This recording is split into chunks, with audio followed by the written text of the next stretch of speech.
അസ്സലാമലൈക്കും. ഇന്ന് ഞാൻ വന്നിരിക്കുന്നത് ഒരു വെജിറ്റേറിയൻ ഡിഷ് ആയിട്ടാണ്. എപ്പോഴും നോൺ വെജ് റെസിപ്പീസ് ചെയ്യുന്നതുകൊണ്ട് വെജിറ്റേറിയൻസ് ആയിട്ടുള്ള എൻ്റെ ഫ്രണ്ട്സ് പരാതി പറഞ്ഞിട്ടുണ്ടായിരുന്നു. അവർക്ക് വേണ്ടിയാണ് ഇന്നത്തെ റെസിപ്പി.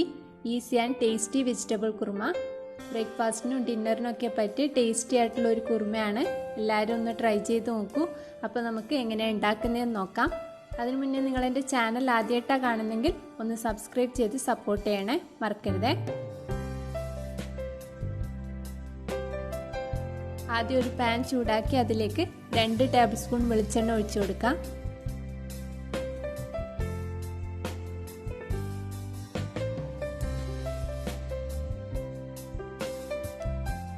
എണ്ണ ചൂടായാൽ ഇതിലേക്ക് 3 ഏലക്ക, 3 ഗ്രാമ്പു, ഒരു കഷ്ണം പട്ട ചേർത്ത് നല്ലപോലെ ഒന്ന് മൂപ്പിച്ചെടുക്കാം.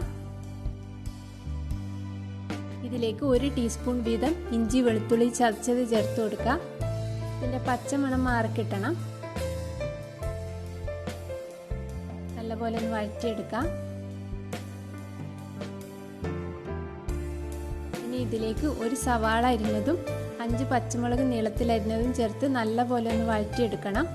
ഇതിൽ മുളക് പൊടി ഒന്നും ചേർക്കുന്നില്ല. പച്ചമുളകിൻ്റെ എരിവാണ് ഇതിൽ കാര്യമായിട്ട് വേണ്ടത്.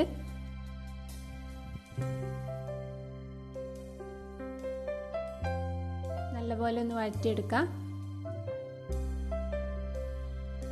ആവശ്യത്തിനുള്ള ഉപ്പ് കൂടി ചേർത്ത് കൊടുക്കാം.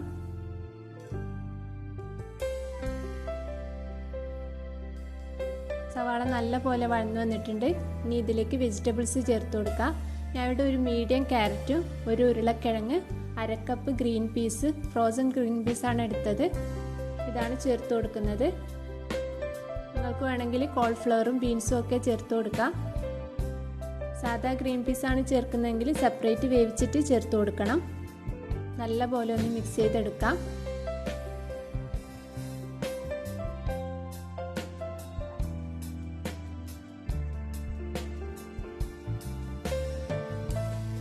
ഇതിലേക്ക് 1/4 ടീസ്പൂൺ മഞ്ഞൾപ്പൊടിയും 1/2 ടീസ്പൂൺ കുരുമുളക് പൊടിയും 1/2 ടീസ്പൂൺ ഗരം മസാലയും ചേർത്ത് ഒന്നുകൂടി നല്ലപോലെ യോജിപ്പിച്ച് അടച്ചു വെച്ച് മീഡിയം ഫ്ലെയിമിൽ 1 മിനിറ്റ് ഒന്ന് വേവിച്ചെടുക്കാം.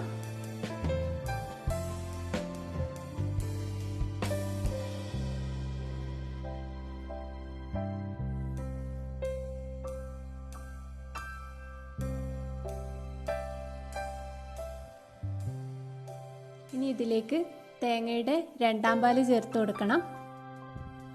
1/2 കപ്പ് രണ്ടാം പാലാണിത്. 2ാം പാല് ചേർത്ത് വെജിറ്റബിൾസ് നല്ലപോലെ വേവിച്ചെടുക്കണം. ഇതിലേക്ക് പാകത്തിനുള്ള ഉപ്പ് കൂടി ചേർത്ത് കൊടുക്കാം. കുറച്ച് കറിവേപ്പില കൂടി ചേർത്ത് കൊടുക്കുന്നുണ്ട്. നല്ലപോലെ തിളച്ച് വന്നിട്ടുണ്ട്. ഇനി ഒരു കൈപ്പിടി അണ്ടിപ്പരിപ്പ് കുതിർത്തരച്ചതും 1/2 കപ്പ് തേങ്ങയുടെ 1ാം പാലും ഒരുമിച്ച് മിക്സ് ചെയ്ത് ഇതിലേക്ക് ഒഴിച്ച് നല്ലപോലെ ഒന്ന് യോജിപ്പിച്ചെടുക്കണം. 1ാം പാൽ ഒഴിച്ച് അധികം തിളക്കൊന്നും വേണ്ട, ചെറുതായി ഒന്ന് തിള വന്നാൽ മതി.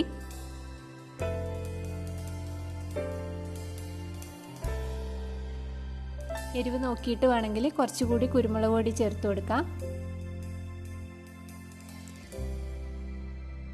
ചെറുതായി തിളച്ച് വന്നിട്ടുണ്ട്. ഇനി ഫ്ലെയിം ഓഫാക്കാം.